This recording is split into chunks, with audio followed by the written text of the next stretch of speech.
नमस्कार बच्चों, मेरे YouTube चैनल ए टीचिंग गुरुकुल में आप लोग का स्वागत है। NCERT मैथ्स क्लास 9th में चैप्टर 2 में फैक्टराइजेशन में जो क्वेश्चन नंबर 5 है, यानी 3 के पावर में जो क्वेश्चन है उसका फैक्टराइजेशन कैसे करते हैं, तो उस चीज़ को मैं अभी समझाऊंगा। इस वीडियो को लास्ट तक देखिएगा। कुछ 4 क्वेश्चन है, तो उनको मैं सॉल्व करके बताऊंगा, प्रोसेस बताऊंगा कि किस तरह से होते हैं। तो हर एक क्वेश्चंस को मैं फर्स्ट क्वेश्चन जो है उसको मैं 2 तरीके से आपको समझाऊंगा कि 2 मेथड्स होते हैं जिसको हम अप्लाई करके करते हैं। तो इस स्टेप्स को आप देखिए तो आप बहुत इजीली इसको फैक्टराइज कर सकते हैं। तो चलिए हम लोग स्टार्ट करते हैं, और इस वीडियो को लास्ट तक देखेंगे तो आपको हर पोर्शन जो भी बीच बीच में मैं जो थोड़े बहुत टिप्स है उसको भी मैं बताते जाऊँगा कि कैसे इसको सॉल्व करना है, याद रखना है। जैसे आप देख सकते हैं कि अगर इस तरीके का कोई क्वेश्चन आता है, जैसे नॉर्मली हम फैक्टराइजेशन करते हैं, तो फैक्टराइजेशन 2 तरीके से होता है। एक तो होता है एक्स स्क्वायर वाला पोर्शन, यानी इससे पहले वाले वीडियो में आप देख सकते हैं कि इस तरीके का जो क्वेश्चन है उसमें एक्स स्क्वायर से स्टार्ट होके एक्स और ये इस तरह से, लेकिन इसमें आपके पास एक और पावर होता है, यानी जिसको डिग्री होता है, मतलब ऐसा पॉलिनोमियल, क्यूबिक पॉलिनोमियल हम बोल सकते हैं कि जिसमें एक्स का पावर 3 के फॉर्म में होता है। तो ऐसे क्वेश्चन को आप डायरेक्टली सॉल्व नहीं कर सकते, यानी स्प्लिटिंग मेथड आप यूज़ करेंगे तो नहीं होगा। लेकिन आप स्प्लिटिंग मेथड का यूज़ कर सकते हैं, लेकिन एक्चुअली इस तरीके के क्वेश्चन को सॉल्व करने के लिए 2 स्टेप मेथड हम यूज़ करते हैं। फर्स्ट स्टेप में हम क्या करते हैं, पहले पता करते हैं कि इसका एक इनिशियल लेवल पे फैक्टराइजेशन, मतलब इसका फैक्टर क्या हो सकता है, तो वो चीज़ मैं बताऊंगा। तो मैं आपको 2 तरीके से इसको सॉल्व करके दिखाऊंगा। एक तो होता है कि सबसे पहला स्टेप तो यही होता है कि हम इसका एक फैक्टर पता करेंगे कि कौन सा फैक्टर होता है। तो जनरली हम लोग जो फैक्टर पता करते हैं, तो मैं बता रहा हूँ आपको, कॉमन जैसे है कि जनरली हम फैक्टर पता करते हैं, ये पता करते हैं कि x माइनस 1, ठीक है, या x प्लस 1, या x माइनस 2, या x plus 2, and so on. अगर हम बात करते हैं तो क्या ये इस पर्टिकुलर का फैक्टर है या नहीं। तो इसका मतलब है, अगर मैं चाहूँ तो इसको इस तरह से लिख सकता हूँ कि x is equal to plus minus 1 check करेंगे, x is equal to plus minus 2 आप चेक करेंगे, x is equal to plus minus 3 जो होता है आप चेक करेंगे, एंड सो ऑन। यानी हम शुरू करेंगे ऐसा करके, स्टेप लेके स्टार्ट करेंगे, जिसमें फिट बैठेगा वहां पे रुक जाएंगे। हम मान लेंगे कि ये जो होता है उसका फैक्टराइजेशन, मतलब वो उसका फैक्टर है। अब इसको सॉल्व करने का तरीका कैसे है मैं आपको बता रहा हूँ किस तरह से सॉल्व करेंगे। तो सबसे पहला हम क्वेश्चन नंबर 1 को ले रहे हैं। क्वेश्चन नंबर 1 को लेने के बाद इसको लिख रहा हूँ, रिटर्न कर रहा हूँ, 2x square minus x plus 2। ठीक है, अब मैं ये सपोज करूंगा कि पुट, मैं ये मान के चलता हूँ कि पुट, या फिर ऐसा बोल सकते हैं कि सपोज, ऐसा मैं मान के चलता हूँ कि suppose x minus 1 is a factor, एक फैक्टर है ऑफ द पॉलिनोमियल, यानी ये जो पॉलिनोमियल है इसका पॉलिनोमियल है। अगर मैं बात करता हूँ तो उस पॉलिनोमियल को मैं ये मान के चलता हूँ कि दिस इज px, इसको px से रिप्रेजेंट कर रहे हैं, मैं फिर से रीराइट कर दे रहा हूँ, 2x square minus x plus 2, ये हो गया। तो इसका मतलब होता है कि is a factor of px, ये मान के चलते हैं कि px का एक फैक्टर है। तो ये जो px मैंने लिया है, अब x is equal to 1 is a factor of px है, इट मीन्स दैट कि अगर x minus 1 is a factor होता है तो इट मीन्स दैट ये होगा कि x minus 1 is equal to 0 होगा। इसका मतलब होता है कि zeros of the particular polynomial, यानी x माइनस 1 की वैल्यू 0 हो गई, तो which means that x is equal to 1। So अब हम क्या करेंगे कि put x is equal to 1 in px, जो आपके पास px मिला है उसमें हम पुट करेंगे। तो उसमें पुट करेंगे तो इसका मतलब होता है कि p हमने रखा और x की जगह में 1 रखा, तो जहाँ जहाँ हमको x है उसका हम लिखेंगे, जैसे 1 क्यूब हो गया, 2 इंटू 1 स्क्वायर हो गया, माइनस 1 हो गया, और माइनस 2 हो गया। इस तरह से हम इसको जब सॉल्व करेंगे तो आप देख सकते हैं कि 1 माइनस 2 माइनस 1 माइनस जो होता है आपके पास, सॉरी ये माइनस नहीं है, मैं इसको गलती लिख रहा हूँ, ये प्लस 2 है, प्लस 2 है, ये प्लस 2 है। तो आप देख सकते हैं एक 2, ये 2, ये minus minus, which means that 0। इसका मतलब ये हुआ कि x minus one is the zeros of that polynomial means that हमने ये लेके चला कि x minus one is a factor of this one, which means that x minus one is equal to zero लग के जब हम सॉल्व करेंगे तो x is equal to one हम पुट किए इक्वेशन में। तो जब मैं इक्वेशन में पुट कर रहा हूं तो इसका आंसर भी जीरो आ रहा है, विच मीन्स दैट ये बोल रहा है कि x माइनस वन जो होता है इस पर्टिकुलर जो पॉलिनोमियल है इसको डिवाइड कर रहा है, तभी इसका रिमाइंडर जीरो आ रहा है। तो this is actually nothing but the reminder. जो हम रिमाइंडर बात करते हैं तो रिमाइंडर है, ये रिमाइंडर मिला है और रिमाइंडर जीरो है। इसका मतलब है कि जो हमने डिसाइड किया है कि x minus one is the factor, जिससे कि ये इसको डिवाइड कर दे रहा है। सिंपल सी बात है, डिवाइड कर दे रहा है, ये जीरो आ रहा है। सो विच मीन्स दैट हमको ये कंफर्म हो गया कि x minus one is the factor of this polynomial. तो x प्लस वन करके हमको अब सॉल्व करने की जरूरत नहीं है, एक मिल गया है, इससे हम प्रोसीड कर सकते हैं। अब इससे जब हम प्रोसीड करेंगे तो यानी हमको ये पता चल गया कि x माइनस वन। तो अब जो होता है प्रोसीड करने से हमारे पास दो तरीके का मेथड होता है। अब ये यानी ये इनिशियल स्टेज है, यानी हमने जो यहाँ पे किया है ये हमारा फर्स्ट प्रोसेस है, स्टेप नंबर वन है। यानी स्टेप अगर हम बोल सकते हो कि दिस इज स्टेप वन। तो ये स्टेप वन जो होता है, अब स्टेप टू हमारे पास दो हो सकते हैं। पहला स्टेप मैं बता रहा हूँ step two, step number two. यानी अगर मैं बात करूंगा मेथड नंबर वन यानी अप्रोच नंबर वन, अगर हम बात करेंगे तो ये मेथड नंबर वन है जो कि स्टेप टू में आ रहा है। यानी हम दो मेथड हम इसको यूज करेंगे, इसमें से पहला मेथड ये, हम ये मेथड नंबर वन जब यूज करेंगे so which is known as an long division method. Long division यानी मैंने इससे पहले वाला एक वीडियो में बनाया है कि लॉन्ग डिवीजन कैसे करते हैं। तो लॉन्ग डिवीजन मेथड में सिंपल सी बात है कि हमने ये चेक किया, हमने ये देखा कि x minus one is the factor of what, आपके पास जो इक्वेशन दिया हुआ है x cube minus two x square minus x plus two, यानी इसका फैक्टर है। तो यानी अब हम इसको डिवाइड करेंगे, डिवाइड करने से जो भी क्वोशिएंट आएगा, क्योंकि रिमाइंडर हमको मालूम है जीरो आएगा तो अल्टीमेटली हमारा एंड रिजल्ट जीरो ही आएगा। लेकिन हम उससे पहले इसका क्वोशिएंट पता करेंगे कि क्वोशिएंट क्या आया जब डिवाइड होने के बाद जो हमको मिल रहा है क्वोशिएंट। तो अब सबसे पहला तो है कि x माइनस वन, ये लॉन्ग डिवीजन मेथड का प्रोसेस मैंने उसमें बहुत इजीली समझाया है, उस वीडियो का आप देखेंगे तो यहाँ पे मैं बहुत शॉर्ट में आपको बताऊंगा।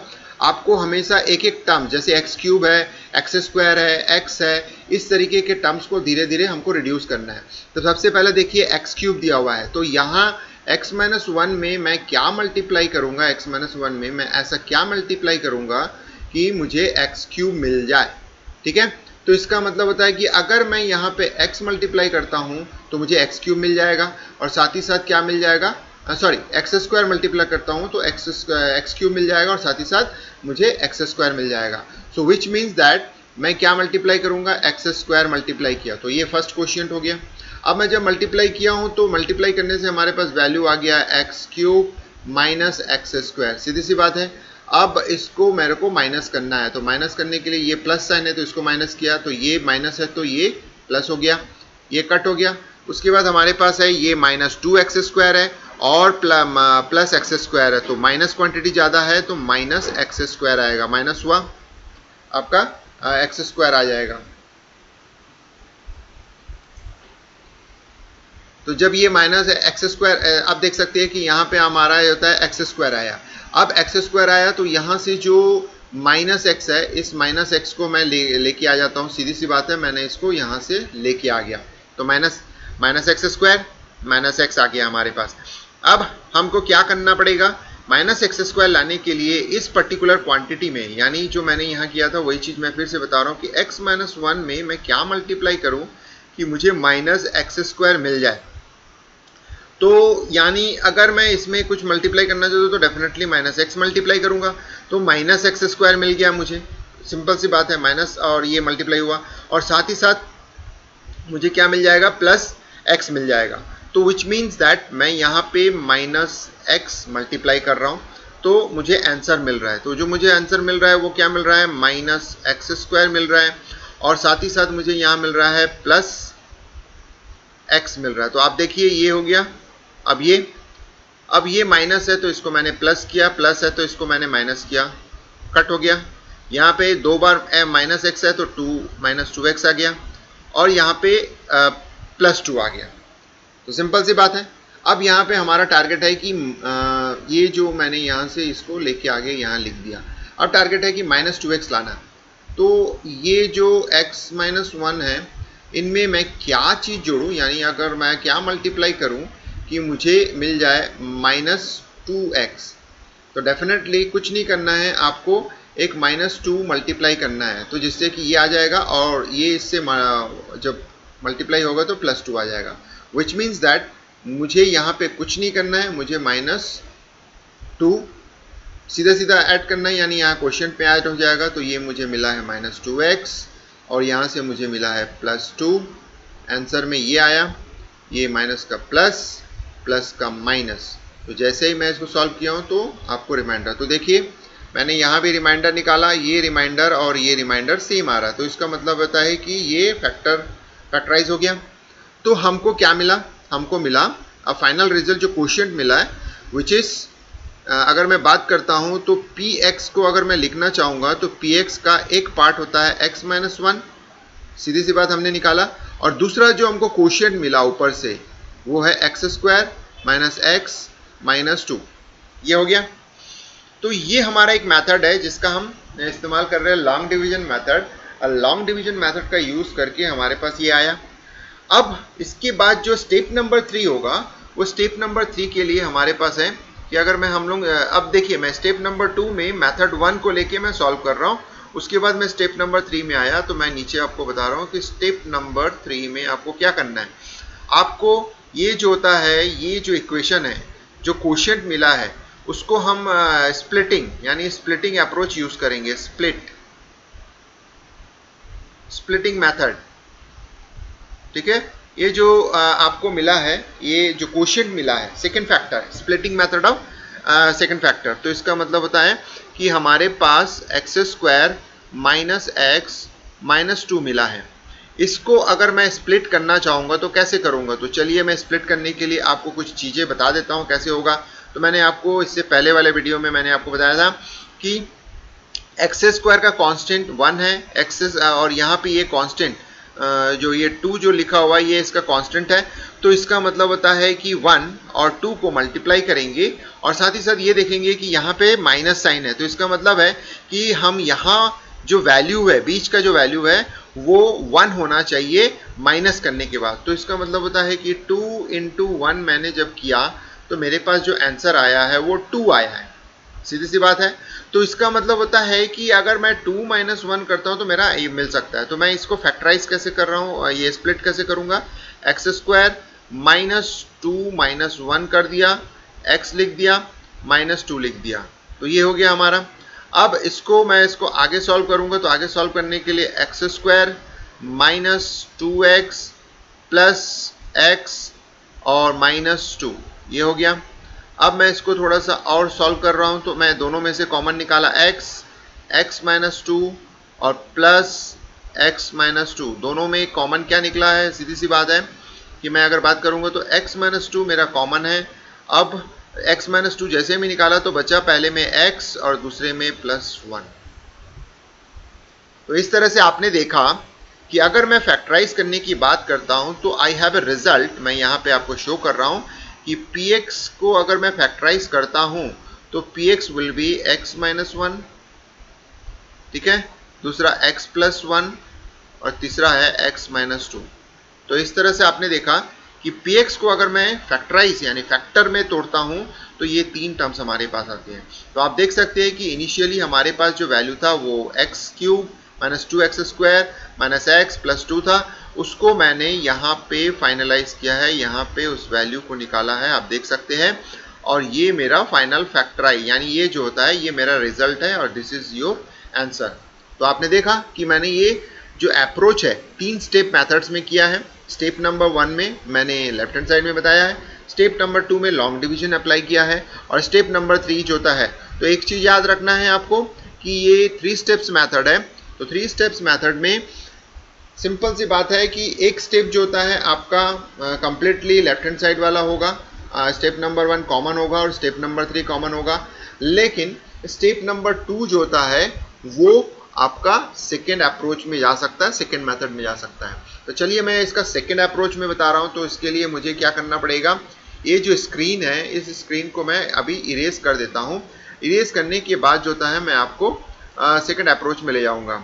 तो ये इरेज करने के लिए मैं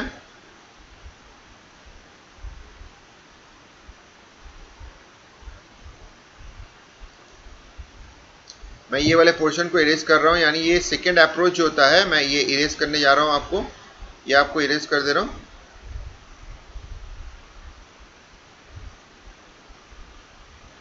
अब मैं आपको बताऊंगा एक नेक्स्ट मेथड जो कि इंटरेस्टिंग सा है।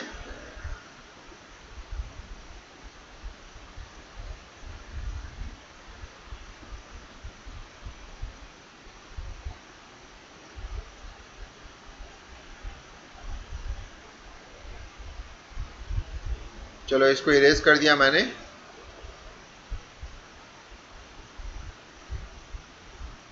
तो हम लोग स्टार्ट करते हैं, फिर देखते हैं कि कैसे होता है। अब मैं आपको यही क्वेश्चंस बताऊंगा, नीचे यही सॉल्यूशन आएगा, बट एक इंटरमीडिएट जो प्रोसेस है, मेथड नंबर स्टेप नंबर 2 हम लोग जो बात कर रहे थे उसको मैं बता रहा हूँ। स्टेप नंबर 2 हम सेकेंड अप्रोच को यूज करेंगे, मेथड नंबर 2, जिसमें हम क्या करेंगे, सिंपल सी बात है, स्प्लिटिंग करेंगे। स्प्लिटिंग मतलब जो स्प्लिटिंग थर्ड में भी हो रहा है वैसी स्प्लिटिंग हम सेकंड में भी करेंगे। तो सीधी सी बात है, हमारे पास जो क्वेश्चंस है उस क्वेश्चंस को मैं आपको बता दे रहा हूँ। ये हमारे पास सिंपल से पता चल गया कि सिंपल से हमको ये पता चल गया कि लेफ्ट हैंड साइड में स्टेप नंबर 1 में देखेंगे तो हमको ये पता चल गया कि x minus 1 is the factor, ये हमारा फैक्टर है। तो इसका मतलब है कि हम इस पर्टिकुलर इक्वेशन जो दिया हुआ है इनमें से x माइनस 1 को कॉमन निकालने की कोशिश करेंगे। तो कैसे निकलेगा, तो ये हमारा क्वेश्चन है, यानी ये फिर से मैं इसको लिख दे रहा हूँ। अब 2x² मैंने लिख दिया, माइनस x लिख दिया और प्लस 2 लिख दिया। तो आप देख सकते हैं कि जब मैं इसको लिखा हूँ तो इसका मतलब होता है इनमें से मैं x माइनस 1 का एक फैक्टर निकाल सकूं, ऐसा मैं ट्राई करता हूं। तो उसके लिए बहुत सिंपल तरीके से थोड़ा सा सोचना पड़ेगा आपको कि कैसे बनेगा, तो मैं इसे बता रहा हूं आपको। देखिए मैंने एक्स क्यूब निकाला, x माइनस 1 के लिए x² में से मुझे x² चाहिए, तो मैंने 2x² में से एक x² को यहाँ जोड़ दिया एक्स क्यूब के साथ। तो जिससे कि मैं अगर कॉमन निकालूंगा तो यहाँ से इन दोनों के बीच में अगर जोड़ी बनाऊंगा तो मुझे x माइनस 1 मिल जाएगा। तो चलिए माइनस 2x² में से एक माइनस को मैंने ले लिया, तो माइनस x² मेरा बच गया यहाँ पे।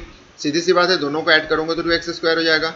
अब माइनस x² हमारे पास है, अब हमको x² के साथ x का जोड़ी, यानी टोटल हमको कितना चाहिए, यानी हमारे पास यहाँ 4 टर्म्स है, 2 टर्म्स और बढ़ाने हैं। तो यानी मैंने एक टर्म्स यहाँ बना दिया, एक जोड़ी। अब x² के साथ अगर एक जोड़ी बनाता हूँ तो डेफिनेटली अगर मैं यहाँ बात करता हूँ x माइनस 1 तो ये आ रहा है, तो इसका मतलब है यहाँ माइनस है, अगर मैं यहाँ माइनस लूंगा तो फिर x प्लस 1 हो जाएगा। तो लेकिन मुझे क्या चाहिए, यहाँ पे एक x चाहिए, प्लस x चाहिए। अब डेफिनेटली जब मैं प्लस x कर रहा हूँ तो मैं माइनस x करूंगा और माइनस x करूंगा और प्लस 2 यहाँ कर दूंगा। तो देखिए यहाँ पे ये जो दोनों चीजें हैं, अगर आप ध्यान दोगे, x ध्यान दोगे और माइनस x ध्यान दोगे, तो x और माइनस x आपस में कैंसिल हो जाएगा, तो कुछ नहीं था, नलीफाई था।